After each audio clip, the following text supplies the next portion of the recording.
زیان پێگەشتوانی شەڕی کۆنەپەرستانە لە ئۆکراین چ کەسانێکن؟ نزیکەی 3 مانگ لە هێرشی رووسیا بۆ سەر ئۆکراین تێپەڕ دەبێت. دوا بە دوای ئەم هێرشە وڵاتی ئۆکراین بەکردەوە بوو بە مەیدانی ڕوبەڕووبوونەوەی دوو بلۆکی ئیمپریالیستی جیهان. ئەو شەڕەی لە ئۆکراین لە ئارادایە، شەڕێکی کۆنەپەرستانە و ئیمپریالیستیە. ئەم شەڕە بە ڕێخۆشکەری و پیلانگێڕی دەوڵەتەکانی ئەندامی ڕێکخراوی ئاتلانتیکی باشوور واتە ناتۆ و پەلاماری ئەرتەشی رووسیا بۆ سەر ئۆکراین دەستی پێکرد.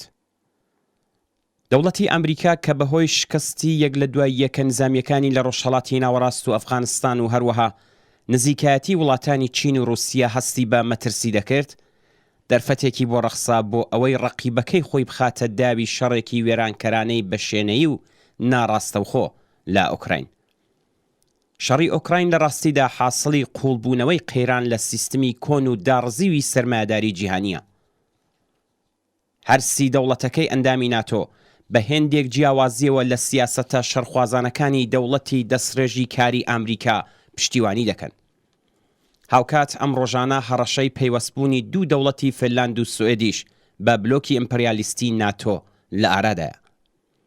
ئەمە لە حاڵێکدایە کە نە هیچ هەڕەشەیەک بۆ سەر ئەو دوو وڵاتە لە گۆڕەدایە و نە ئەگەریش هەبێت لەم ڕێگایەوە ئاسایشیان دابین دەبێت. لە بەرامبەر ئەو هەڕەشانەدا دەوڵەتی رووسیاش پێدەچێت بە خێراترکردنی هەوڵەکانی بۆ ڕێخستنی ڕووزمانەکانی وڵاتانی دەوروبەر و پەیوەستکردنیان بە رووسیەوە وەڵامی ئەم هەڕەشانە دەداتەوە. هەرێستا لافاوی پێشکەوتوترین چەک و چۆڵە تاکتیکەکانی ئەمریکا و هاوپەیمانەکانی بەرەو رووسیا بەبێ ڕاوەستان بەڕێوەیە و هیچ کام لەلایەنەکان مەیلێک بۆ خاموشکردنی ئاگری ئەم شەڕە نیشان نادەن. دەستەچیلەی ئاگری ئەم شەڕە خەڵکی ئۆکراین و ڕێژەیەکی زۆر لەو گەنجە بێکارانن کە لە ژێر ناوی خۆبەخشدا لەلایەن دەوڵەتە ڕۆژاواییەکانەوە ڕەوانەی ئۆکراین کراون. ئەم گەنجانە پیادەنظامی شەڕێکی نیابەتی لە خزمەت بە ناتۆ و دژ بە بەرژەوەندیەکانی دەوڵەتی رووسیان. ئامانجی دوور و نزیکی دەوڵەتی رووسیا لەم شەڕەدا کەمکردنەوە و نەهێشتنی مەترسیەکانی ناتۆیە بۆ سەر سنوورەکانی رووسیا و بەهێزکردنی جێگە و پێگەی ئیمپریالیستی دەسەڵاتداران و سەرمایەدارەکانی لا کێبەڕکەی بازاڕی جیهانیدایە. سەربازەکانی رووسیا لە پێناو ئامانجێکی ئاوا ناڕەوادا دەبنە قوربانی. ئەوانەی کە لە ئاگری ئەم شەڕەدا دەسووتێن تەنیا بریتی نین لە وێرانبوونی وڵاتێک و ئاوارەبوونی ملیۆنان کەس و هەروەها ئەو کەسانەی کە لە هەردووک بەرەکانی شەڕدا دەبنە قوربانی، بەڵکو ئەم شەڕە ژیانی زۆربەی هەرە زۆری دانیشتوانی سەرگۆی زەوی و لە سەرو هەمویانەوە کرێکاران و خەڵکی زەحمەتکێشی خستۆتە ژێر کاریگەری خۆیەوە. کاریگەری ئەم شەڕە کۆنەپەرستانەیە هەم ئابوورین و هەمیش سیاسین. بەشی هەرە زۆری هەزینەکان واتە کوژراوەکان، بریندارەکان، ئاوارە و سەروەت و سامانە لە ناوچووەکان بەر لە هەموو کەسێک زۆرینەی چینی کرێکار، زەحمەتکێشان و ئازادی خوازانی دژی شەڕ لە رووسیا و ئۆکراین پەرداختی دەکەن. ئەو کەسانە و لە سەرو هەمویانەوە کۆمونیستەکان کەوتونەتە لیستی ڕەشەوە، ڕاپێکی زیندانەکان کراون و وەیان پەنایان بردۆتە ژیان و خەباتێکی نەهێنی. بۆ نمونە دەوڵەتی شێوە فاشیستی ئۆکراین لیستێکی ڕەشی لەبەردەستایە.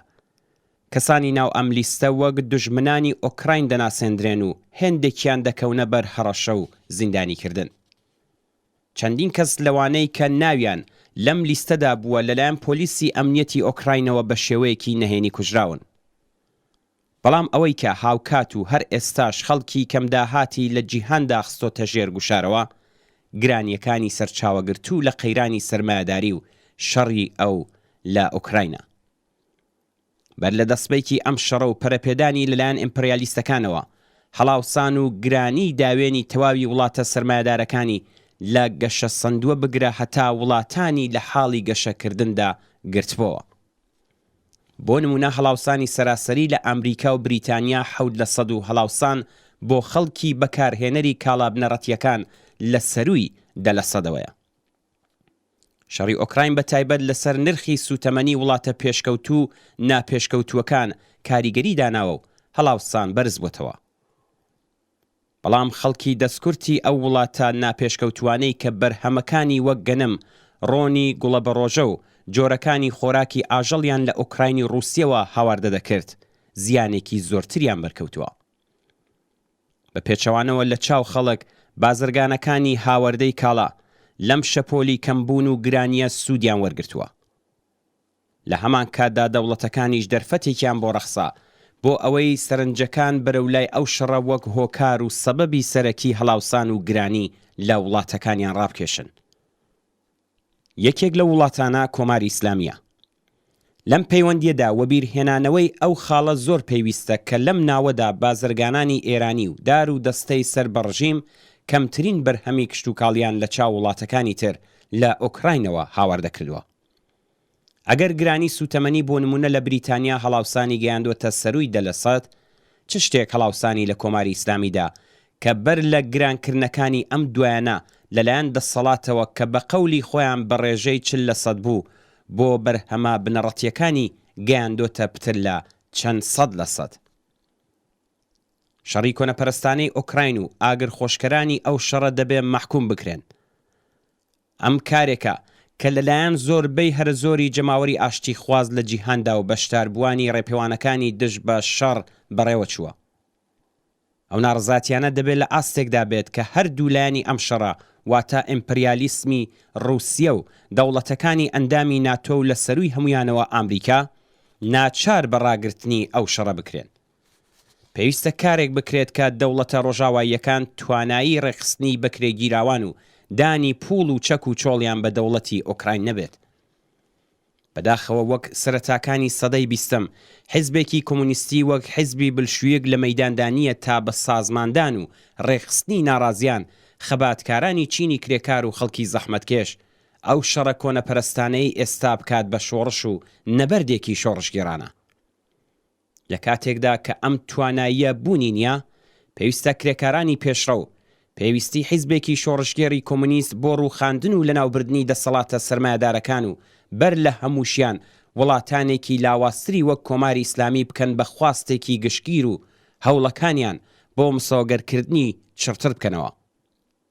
ئەگەر ئەوە ڕووبدات، شەڕی ئۆکراین و وێرانیەکانی سەرچاوەگرتوو لەو شەڕە دەتوانێت ببێتە خاڵێکی وەرچەرخانی پۆزۆتیف و سەرنجام ئاکامێکی باشی لە داهاتوودا لێ بکەوێتەوە.